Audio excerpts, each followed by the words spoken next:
Amém? Todos nós nos convertemos ao pastor ou a Cristo? Quando estamos na casa de Deus, não temos que estar alegres? Não é gozo? Não é alegria? Na verdade, não é sentir a presença de Deus? Então, enquanto você está aqui, nada aqui pode ser chato, nada aqui pode ser pesado, nada aqui pode ser triste. Aqui há gozo e alegria, porque nós estamos na presença de Deus. Então eu te peço que, em nome de Jesus, está cansado? Eu também estou. Acordei 5h30 da manhã, lecionei em pé, muita luta, não está fácil aí a rapaziada, né? Mas nós estamos aqui. Então, se está cansado, eu também estou. Só que vocês são um pouquinho mais jovens que eu, né? Então, deve aguentar mais do que eu ainda. Mas deixa só eu aqui e o diácono lá fora em pé. As irmãs aí podem sentar em nome de Jesus. Nós estamos falando que vamos trabalhar esse tema dessa noite sobre o reino de Deus. Você sabe que você tem uma promessa, você tem de Deus pela palavra dele, escrita na palavra de Deus na Bíblia.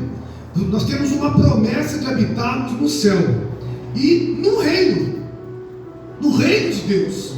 Isso é algo que tem que alegrar o seu coração. Não adianta que você, criança de 5 anos, você vai de 10, você adulto de 38, 40, você de 60, de 80, de 90, esse tempo vai passar. Esse tempo vai passar. E nós não temos promessa nenhuma de habitarmos nessa terra de pecado ou habitarmos com esse corpo de pecado. Nós habitaremos no céu de glória, num reino, e esse reino já está preparado pelo Senhor para todos nós. Amém, igreja? As crianças estão saindo para ensaiar, por favor, então pode sair, não caminhar enquanto a gente ministra aqui, por favor. Amém? Glória a Deus. E todos os irmãos que estão aqui, por favor, somos poucos, como disse o presbítero no início, mas nós estamos aqui, o culto está acontecendo, a pregação acontecerá, e o nome do Senhor tem sido, está sendo e será glorificado sempre.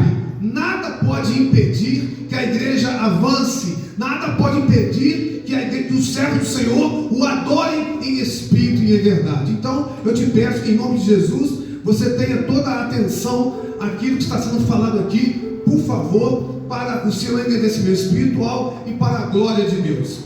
Irmãos, o autor da revista nos traz no capítulo 4 esse assunto do reino de Deus, seus tesouros escondidos.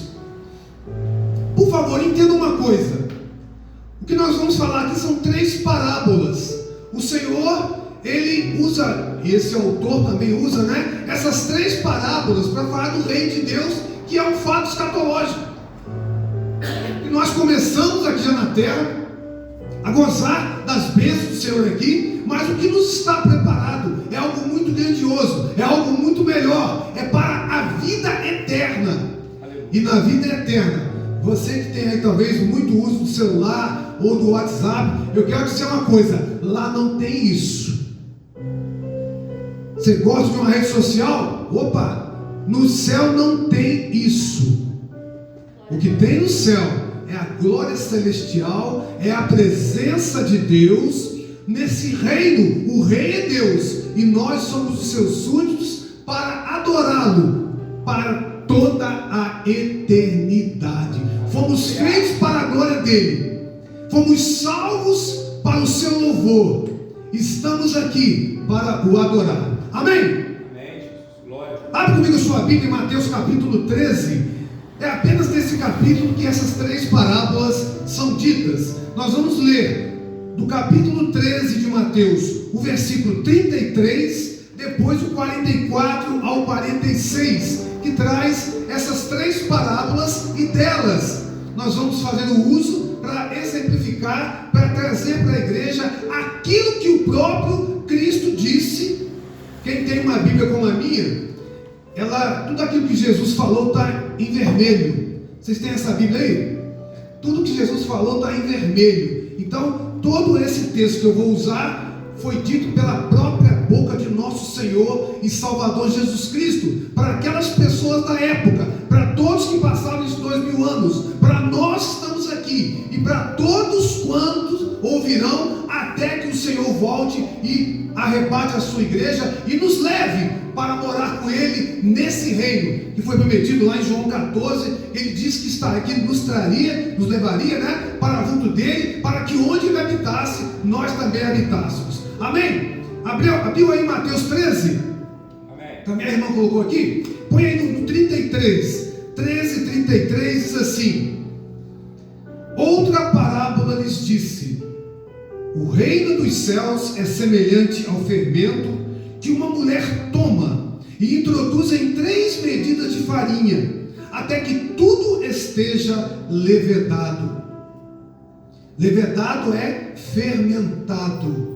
Amém? Levedo e fermento são a mesma coisa. Agora no versículo 44 a 46 diz o seguinte: e também o reino dos céus é semelhante a um tesouro escondido num campo, que um homem achou e escondeu, e pelo gozo dele vai, vende tudo quanto tem e compra aquele campo. Versículo 45: outro sim, o reino dos céus é semelhante ao homem negociante que busca boas pérolas, e encontrando uma pérola de grande valor, foi, vendeu tudo quanto tinha e comprou.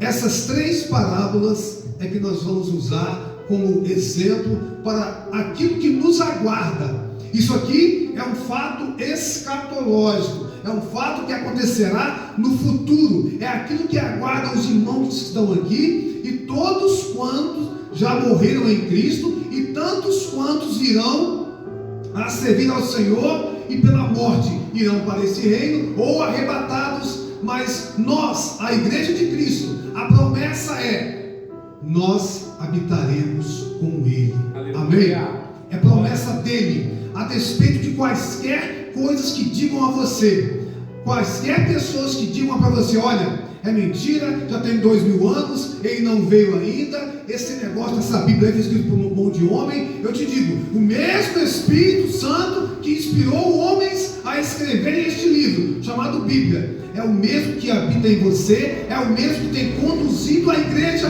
com mão forte para a eternidade, onde tudo nos aguarda. E olha, alegre teu coração, você faz parte desse reino. Você e eu, nós fazemos parte desse reino. Porém, nós temos que observar algumas coisas, e é isso que vamos falar. Vivemos em uma época em que as pessoas valorizam aquilo que produz lucro imediato, fama ou reconhecimento. Muitos gastam toda a vida procurando riquezas, sucesso e estabilidade, mas continuam vazios. Jesus, porém, contou essas 3 parábolas para revelar uma verdade extraordinária. Existe algo infinitamente mais precioso que qualquer riqueza deste mundo: o reino de Deus. Eu dei um texto para os meus alunos essa tarde, ontem à tarde, ontem de manhã e hoje de manhã. Ontem e hoje de manhã. Ontem no 2º ano médio, hoje no 3º ano médio. Eu dei um texto em inglês para eles, que tinha como título a busca, como encontrar, como achar a felicidade, que em inglês é happiness. E dentro desse texto, lá ele expressa, o autor, não fui eu, sou o autor, né? Eu peguei o texto, ele expressa como ser feliz, e deu vários detalhes, e eu joguei essa pergunta para os alunos: o que você precisa para ser feliz? O que você precisa para ser feliz? Alguns falaram família, amigos, o texto falou sobre isso, realização profissional, mas a maioria, 90% falou dinheiro. Eu quero ter dinheiro. Falei, mas se você estiver doente, com dinheiro eu resolvo. Mas dinheiro não compra cura para o câncer, com dinheiro é muito melhor. Dinheiro, dinheiro, dinheiro. E eu fiz uma pergunta para eles, e que eu tive que dar resposta. Não foi uma pergunta retórica, mas eu tive que dar resposta, porque a resposta não veio. Falei, mas não está faltando algo? Será que não está faltando o mais importante de tudo aí para vocês? Olharam para um, olharam para o outro, olharam para o outro. Dinheiro. Não. Não está faltando Deus na resposta de vocês? Para que um ser humano seja feliz, o dinheiro pode te dar durante 100 anos de vida que você tem na terra, pode te dar uma felicidade momentânea. Carros, casa, viagens, roupas caras, tudo isso o dinheiro pode te dar. Mas e depois que acabar a vida aqui? Nós seremos felizes, teremos a felicidade na eternidade, sendo que o próprio assunto, o nome Deus, não surgiu na discussão. Irmãos, Deus e o seu reino está acima de todas as coisas que nós almejamos nessa terra. Não é errado você ter o seu dinheiro no bolso, comprar aquela bolsa cara, ter o seu carro de último modelo, ter os seus empregos, seu salário, viajar, comprar roupas, tudo. Não é errado isso, mas o maior bem é saber que nós pertencemos a este reino. É o reino celestial, é onde nós habitaremos e estaremos diante do próprio Deus. Hoje nós ouvimos a sua voz pela pregação da sua palavra. Eu estou expondo a palavra de Deus, você está ouvindo de Deus. Mas naquele dia, no reino dele, eu e nós o veremos face a face, como eu vejo aqui o presbítero André. Eu verei a Deus e você também. Essa é a sua esperança. É isso que nos aguarda. É essa a esperança escatológica que nós vemos nessas 3 parábolas que vamos agora desmembrar para os irmãos. Amém, igreja? Amém. Essas parábolas nos mostram 3 aspectos. Primeiro, os perigos que enfrentamos diante deste mundo que nós estamos ainda. Por isso que lá em Apocalipse diz: ao que vencer, temos uma peleja, temos um caminho. Entenda, lembra do povo que estava no deserto e demorou tantos anos, para que chegasse à terra prometida? A mesma coisa somos nós. Nós estamos no deserto deste mundo e ainda não herdamos pessoalmente o reino. Herdamos a promessa porque estamos caminhando com ele, mas existem os perigos que nós enfrentamos no dia a dia e que existe um inimigo das nossas almas que tenta nos tirar do caminho que nós fazemos para entrar neste reino. E eu tenho certeza absoluta, da criança mais nova ao mais idoso aqui, todos nós temos o desejo de habitar com Deus. Não deixe que nada deste mundo retire a tua fé. Irmãos, nós vivemos numa época em que cristãos estão se convertendo, mas cristãos rasos. É cristão que conhece Deus só até a canela. O negócio é ser cheio do Espírito Santo. O negócio é conhecer a Deus na sua plenitude. O negócio é se envolver com as coisas de Deus e adorá-lo sim, em espírito e em verdade. Tem crente raso, crente que está chovendo e não vem à igreja. Crente que está calor, ele não vai à igreja. Crente que não gosta de visitar. Crente que não ora. Crente que não lê Bíblia. Ele quer sentar 1 hora, 1 hora e meia no culto, se encher daquilo que Deus lhe dá e vai embora. Não sejamos crentes rasos, mas sejamos crentes cheios do Espírito Santo.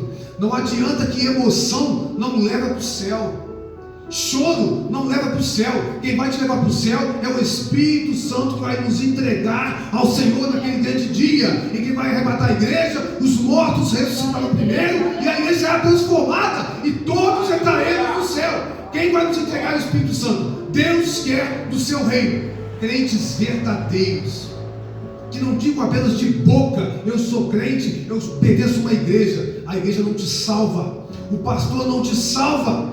Quem te salva é a fé, é a tua fé no Senhor Jesus Cristo. Pela graça sois salvos. Essa graça é mediante a fé em Cristo Jesus, que morreu para que eu e você tenhamos direito a esse reino. Amém? Sejamos crentes fortes. Emoção e choro uma vez, e lá fora eu volto no pecado, lá fora eu abraço tudo que me oferece. Não há salvação. A salvação é para a crente que está mergulhado, coberto pelo Espírito Santo. Amém, igreja? Amém, Jesus. Glória. A fidelidade de Deus aos seus planos, também a palavra nos mostra isso. Essa fidelidade ao Senhor. Eu sou crente 24 horas por dia. Eu não sou crente só na igreja, que é muito fácil. É fácil cantar aqui na frente. É fácil falar de Jesus para crente, mas viver uma vida lá fora, em conformidade com aquilo que Ele quer, aí está o desafio. Nós somos cristãos, e não tenhamos vergonha, e não abaixemos a cabeça para quaisquer que queiram nos enfrentar lá fora. Defendamos o nome de nosso Senhor e Salvador Jesus Cristo. Muitos dos nossos irmãos morreram porque fizeram isso. Ainda que morramos, mas morramos em Cristo Jesus, e não nos acovardemos de pregar e de falar a verdade sobre este reino que nos aguarda na eternidade. Essa parábola também nos mostra o valor incomparável da salvação. O que você tem de mais caro na sua vida? É aquele carro da garagem? Aquela casa de X mil reais lá? É um anel que te deram? O que você tem de mais caro na sua vida? O que há de maior valor na tua vida é a salvação da tua alma. Tem irmãos dando glória a Deus em barraquinho, em chão batido, descalço, não tem dinheiro para comprar calçado. Eu falei com os alunos hoje, uma parte do texto, sabe o que dizia o texto? É ser grato por aquilo que nós já temos, ainda que nós temos uma felicidade maior, mas ser gratos por aquilo que temos. Temos comida à mesa, temos uma roupa para vestir, temos uma cama para deitar, temos uma casa para morar, temos uma escola para estudar, temos uma igreja para estar junto com os irmãos e receber a oração dos irmãos, e o carinho e o alento no momento de dor.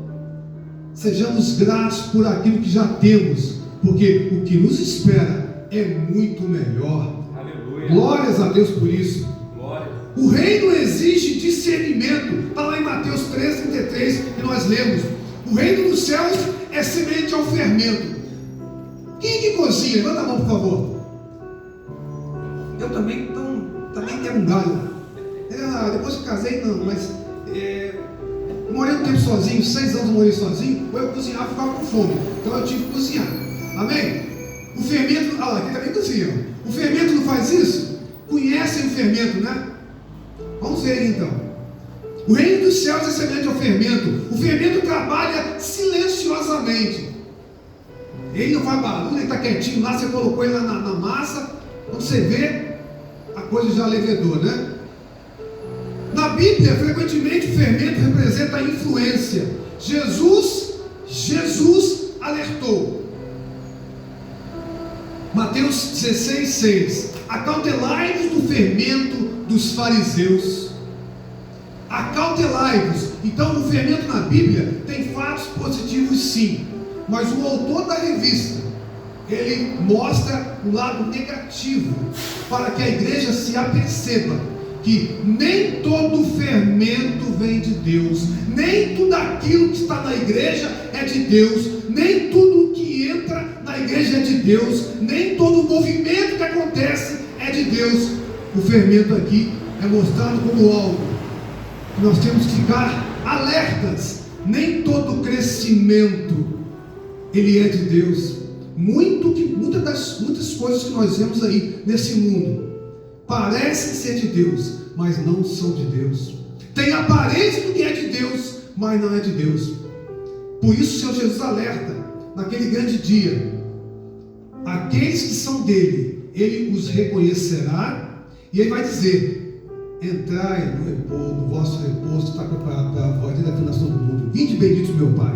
E para aqueles que se dizem cristãos, que dizem que pregaram, que evangelizaram, mas não havia o Espírito Santo neles, não havia o quebrantamento, não havia sinceridade: apartai-vos de mim, malditos, que não vos conheço. Para entrar no reino, tem que estar com o coração imaculado, que significa sem mancha, e a mancha significa pecado na alma. Não podemos ter pecado, nossos pecados já foram perdoados por Jesus Cristo, mas não podemos ficar com as nossas mãos outras coisas, já fomos perdoados por Ele.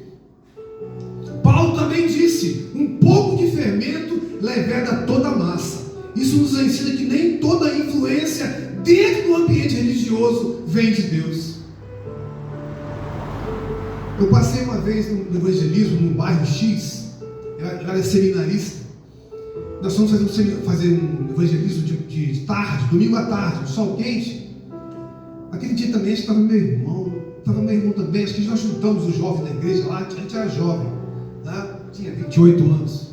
E nós andando ali naquele bairro, tinha um senhor, em frente a uma casa, sentado no meio-fio, falando em línguas estranhas. E quando chegamos perto, nós vimos que aquelas línguas não eram de Deus. O homem estava completamente possesso de demônios. Ele falava línguas demoníacas. Então, nem todo fermento vem de Deus, nem todo crescimento é Deus que dá, nem toda língua estranha ela é de Deus. E nós reconhecemos na hora, porque temos o Espírito Santo. E não dá para o nosso espírito coadunar, combinar, interagir com o espírito estranho. Nós só reagimos e só combinamos com a mesma pessoa que tem o Espírito Santo. Aí sim, nós nos alegramos em espírito quando adoramos o Senhor na sua casa. Então nem todo fermento, nem tudo aquilo que diz Senhor, Senhor, entrará no reino dos céus. Não é o que diz a Bíblia? Então temos que nos acautelar. Essas lições trazem cautela para nós.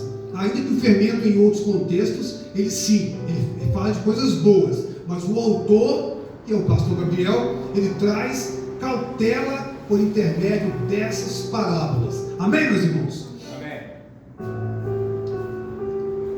A igreja precisa discernir, ter discernimento, ter sabedoria, saber escolher. Hoje muitos aceitam qualquer ensino porque é emocionante, mas emoção sem verdade produz engano. Quantas pessoas já se converteram? Eu fui no retiro 30 anos, mais 30 anos, no retiro 2 na Vila Brasília, pastoreei a igreja lá. Eu vi muita coisa. Muitas pessoas se emocionavam com os louvores, choravam, na hora do apelo vinham chorando. No próximo domingo estavam onde? Eu não sei. Até hoje eu não sei. Não voltavam mais. Por quê? Não houve uma conversão genuína e sincera. O louvor pode nos emocionar e nos trazer as lágrimas e abrir o coração para que a semente da palavra penetre. Por isso que o louvor é antes. Quando o irmão louva o Senhor e a igreja louva, o coração quebranta, a terra fica fofa, aí vem a palavra e a semente que cai no coração e ali germina, o coração não está duro mais. Mas muitas pessoas têm seus corações fechados, dizem ter a aparência de cristão, mas não são cristãos, dizem ter a aparência de santidade, mas não são santos. São pessoas que buscam o pão, pessoas que buscam o milagre, mas não buscam o Espírito Santo do nosso Deus, não buscam caminhar para a casa de Deus, não buscam estar aqui para orar, sim, uma consagração. Não tem prazer numa escola dominical em aprender a palavra para se alimentar e levar para outros. Como que eu vou dar o alimento se eu não tenho o alimento? Não buscam o arrependimento e em seus corações se fecham como um cofre e querem guardar o pouco que tem e não distribuir aquilo que recebeu. Isso é um crente raso. Irmãos, o que Deus quer que nós sejamos, cheios do Espírito Santo, jovens, homens, mulheres, crianças, todos nós, sejamos exemplos de Cristo para esse mundo, espelhemos o Senhor Jesus. Precisamos perguntar diariamente: o que estou ouvindo está de acordo com a palavra? Minha fé está baseada na Bíblia ou nas opiniões das pessoas? Em que está baseada a sua fé? Na Bíblia ou nas opiniões? Quando alguém lá fora te fala: deixa de ser bobo, menino. Que isso, rapaz? Para que você vai ao culto hoje? Você já foi na quinta? Para que você vai domingo? Ou para que você vai no domingo se você já foi na quinta? Para que escola dominical? A sua fé está baseada em Cristo ou na opinião de outras pessoas? Cuidado com aqueles que falam isso. Quem ama a Deus e o serve sinceramente quer ver você todos os dias na casa de Deus. Logicamente que não precisa vir todos os dias, nós não temos como todos os dias, mas em todos os eventos da casa do Senhor nós estamos aqui, mas não para agradar o pastor, não para agradar não sei o que. Nós estamos aqui porque ainda que eu não possa vê-lo, eu sei que Deus está aqui, eu sei que o meu Redentor vive e que Ele está aqui. Ah, se eu pudesse vê-lo com esses olhos, mas não dá. Ele falou com Moisés: olha, não vê não, se o dia que você vê, você vai morrer. Mas nós o veremos neste reino que nós estamos falando. Então, não dê ouvidos àquilo que as pessoas te dizem lá fora. Quando eu me converti, eu estava trabalhando numa escola particular, e a diretora falou comigo, minha amiga falou comigo: Márcio, você ficou doido? Você agora vai ser crente? Eu falei: vou. Eu falei: então, é doido? Então eu estou doidão, porque eu não lavo mais Jesus. E eu tenho visto pessoas importantes, ricas, famosas, todo dia se convertendo a Cristo, porque querem fazer parte desse reino, e testemunham chorando, com corações quebrantados e sinceros, aquilo que Deus tem feito em suas vidas. Quer ser abençoado? Sirva a Deus. Quer entrar no reino? Seja fiel a Deus. Tenha intimidade com a sua palavra. Reconheça-o em todos os seus caminhos. Espere nele aquilo que você está pedindo, e ele vai, dentro da sabedoria dele e no tempo dele, ele vai e pode conceder o que deseja do seu coração. Tópico 2, a segunda parábola. Deus nunca abandona os seus propósitos. Mateus 13:44. Deus nunca abandona os seus propósitos. O reino é semelhante a um tesouro escondido. Os irmãos já viram o filme de A Caça do Tesouro? Já viram? Eu também já vi, né? Tem aquele chapéu, esqueci o nome dele. Indiana Jones. Quem já viu aí? Todo mundo já viu? Já viu ou não, né? Olha lá, quem já viu não? Tem 1, 2, 3, um já está até velho, né? Está bem idoso já. É a caça ao tesouro. Ele é um arqueólogo. Ele busca coisas antigas. E ele busca, e as pessoas querem que ele encontre o tesouro e vão atrás, tentam matá-lo para roubar o tesouro. As pessoas querem dinheiro. As pessoas querem riqueza, como se isso fosse para a eternidade. Gente, nós buscamos um tesouro escondido. Aquilo que está reservado é só para a igreja de Cristo, não é para o mundo. O mundo não entende e não quer conhecer a Cristo, mas foi reservado para a sua igreja, para você, para mim. Nós somos o objetivo de Deus.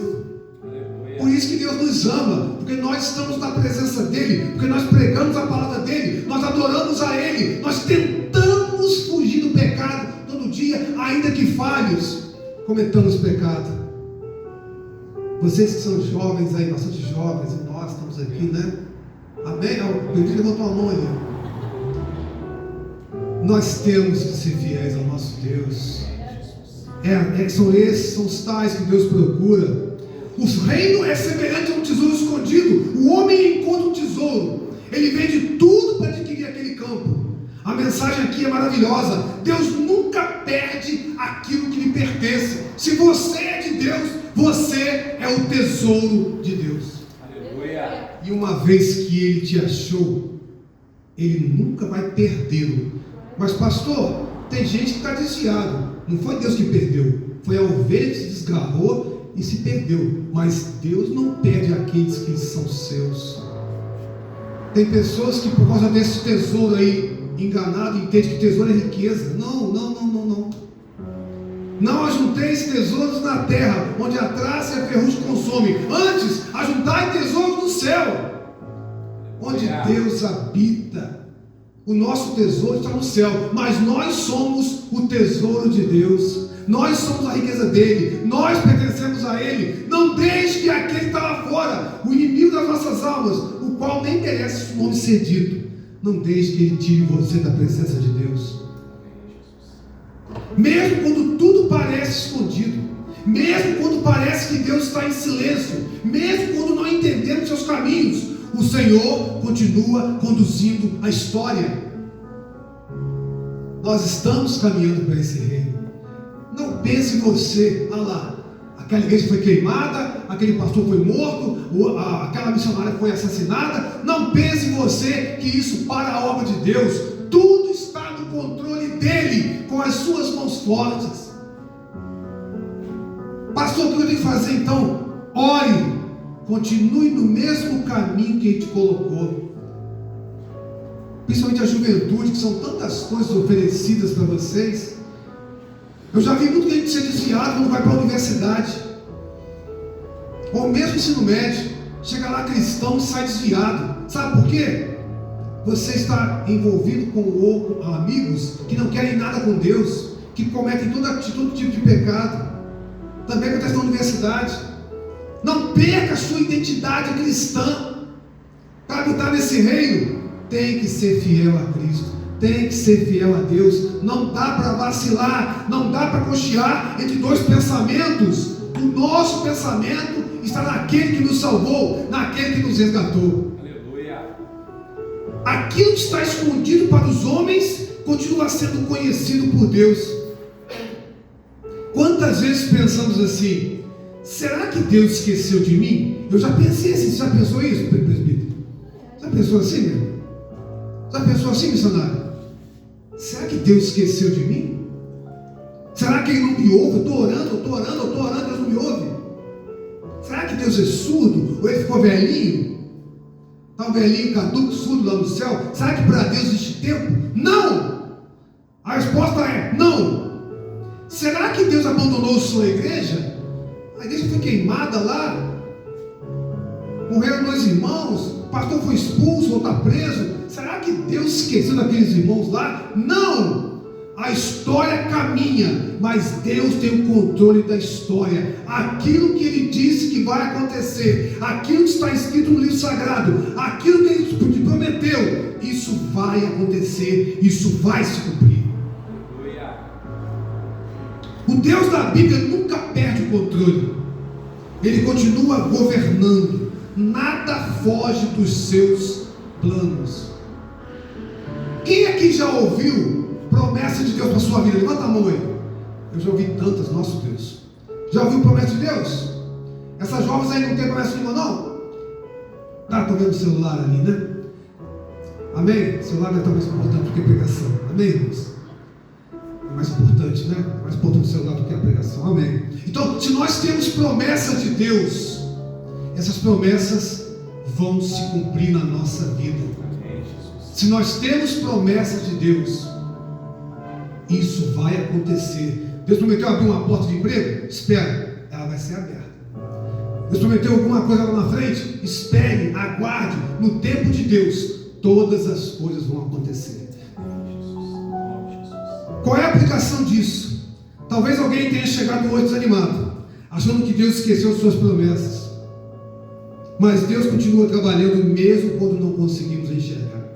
Quando achamos que não temos mais esperança, quando achamos que Deus esqueceu de nós, quando achamos que não vai acontecer, Deus não se esqueceu de nós.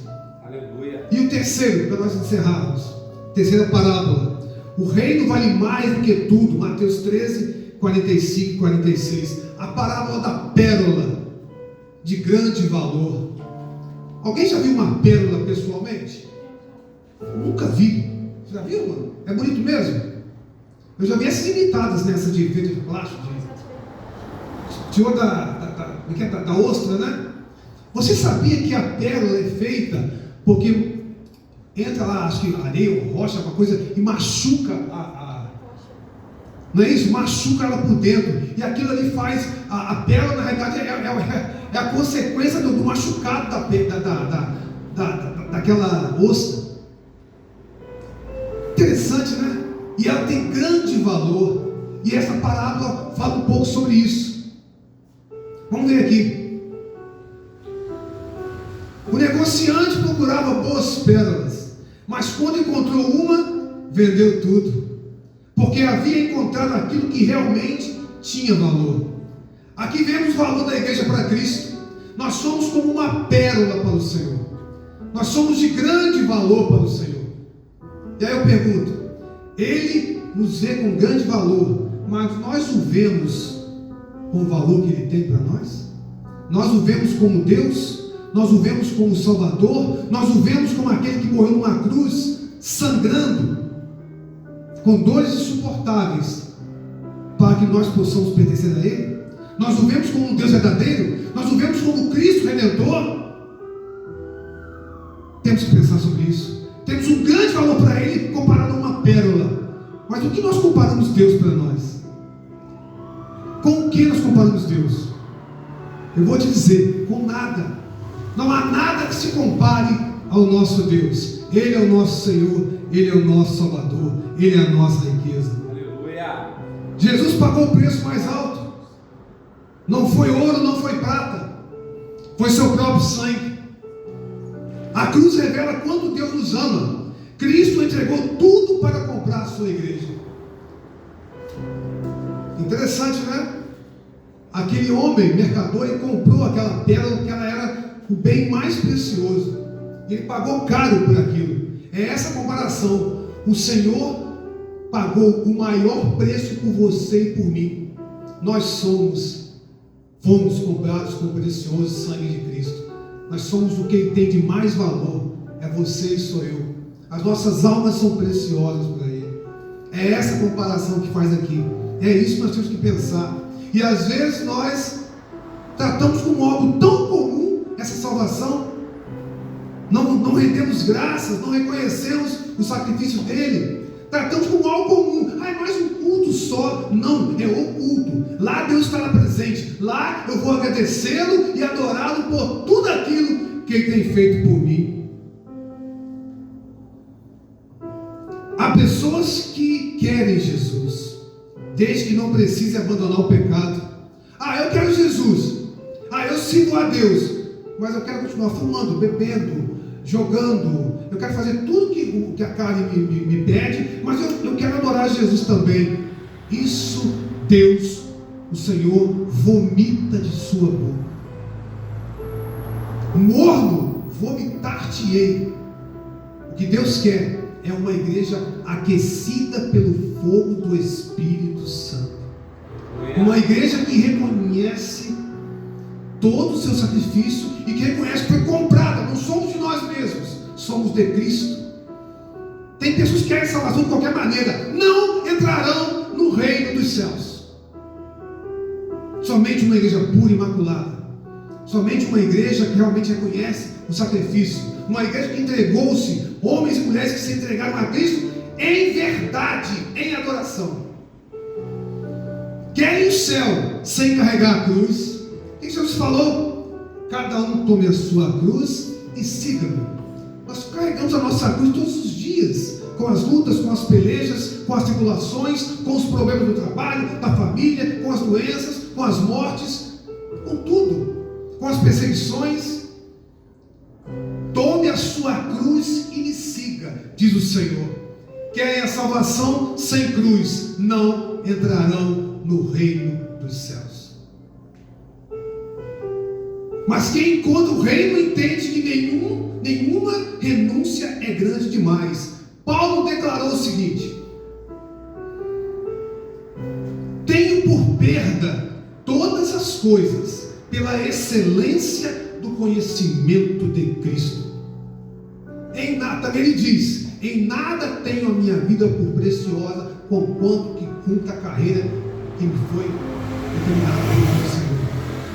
Para mim, o viver é Cristo, e o morrer é ganho, é lucro. Paulo se entregou totalmente, porque reconhecia que a sua vida agora era de Cristo, e importava servi-lo, adorá-lo e apregoar a palavra dele a todas as nações, e foi o que ele fez. Quando encontramos Jesus, não estamos perdendo, estamos fazendo o maior investimento de nossa vida. Estar com Cristo é o que você tem de mais valor. Não é seu salário, não é seu emprego, não é nada de uma riqueza que você possa ter. Estar com Cristo é a maior riqueza do ser humano. E para encerrar, a aplicação prática dessa parábola. O reino nos chama para 3 atitudes. Nem toda voz vem de Deus. Precisamos conhecer a palavra. Confiança. Mesmo quando não entendemos os acontecimentos, Deus continua dirigindo a história. E entrega. Quem compreende o valor do reino, entrega sua vida inteira a Cristo. Não apenas uma parte. Entrega tudo. Vamos ficar em pé? Glória a Jesus.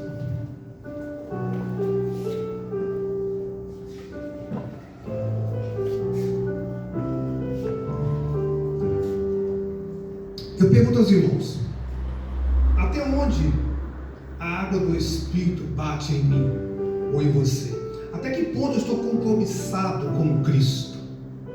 Até que ponto a minha entrega tem sido 20%, 30%, 40% ou 100%? Esse é o momento da gente falar com Deus. Nós vamos orar. Nós vamos orar. E é o momento de... São os poucos mesmo, não tem problema. Eu falaria a mesma coisa se tivesse 1000 pessoas aqui. Eu já peguei para 1000 pessoas. Falaria a mesma coisa. É momento de nós nos avaliarmos diante daquilo que nós ouvimos aqui. Este reino está prometido para nós. Mas qual é o nível de comprometimento com esse reino? Com esse Cristo? Com esse Deus? Com esse Senhor? Não basta cantar bonito, não basta pregar bonito, não basta visitar. Eu tenho que estar com o meu coração totalmente entregue ao meu Deus.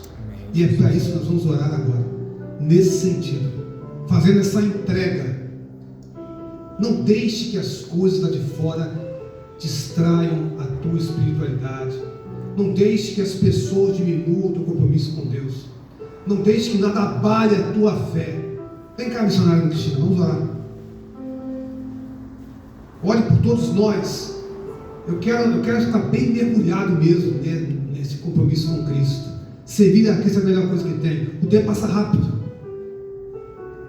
A noite vem quando ninguém mais pode trabalhar. Então temos que fazer o quê? É durante o dia. É enquanto estamos vivos. Oremos. Soberano Deus, eterno Pai, Paizinho querido, somos gratos a Ti, Senhor, por essa grande oportunidade que o Senhor nos deu de estarmos reunidos aqui nessa noite para louvarmos, bendizermos o Teu nome, engrandecer o Senhor e ser grato a Ti por tudo quanto o Senhor tem feito nas nossas vidas. Obrigada, Deus, pela Tua palavra que foi falada aos nossos corações. Obrigada, Senhor, por falar conosco e que nós possamos, Senhor, cada dia mais estarmos compromissados com aquilo que o Senhor tem para as nossas vidas, que nós possamos, ó Deus, todos os dias declarar que só o Senhor é Deus e que nada possa nos impedir, nos distrair, Senhor, de estarmos fazendo aquilo que o Senhor tem preparado para cada um de nós. Obrigada, Deus, porque o Senhor tem nos guardado, tem nos sustentado, continua conosco, nos revestindo, nos dando sabedoria, ó Pai, para fazermos o Teu querer e a Tua vontade. Obrigada por cada vida que esteve aqui nessa noite, ó Deus. Eu tenho certeza que o Senhor falou o coração de cada um.